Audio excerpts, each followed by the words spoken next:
ایک دفعہ کا ذکر ہے کہ ایک چھوٹے سے گاؤں میں ایک خستہ حال پرانا گھر ہوا کرتا تھا۔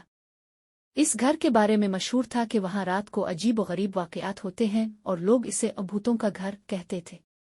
کوئی بھی اس گھر کے قریب جانے کی ہمت نہیں کرتا تھا، خاص طور پر رات کے وقت۔ ایک دن گاؤں میں ایک نیا خاندان آیا جنہوں نے اس گھر کو خرید لیا۔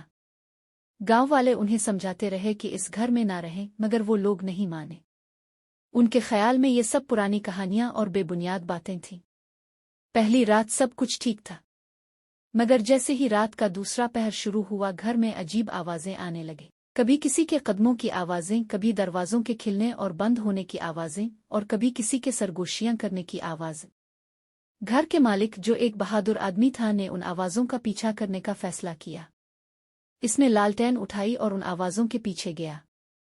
وہ آوازیں اسے سیڑھیوں کی طرف لے گئیں اور پھر اوپر کی منزل پر۔ وہاں ایک دروازہ تھا جو کبھی کھلتا کبھی بند ہوتا۔ جب اس نے دروازہ کھولا تو وہاں کچھ نہیں تھا۔ اچانک ایک سرد ہوا کا جھونکا آیا اور لالٹین بجھ گئی۔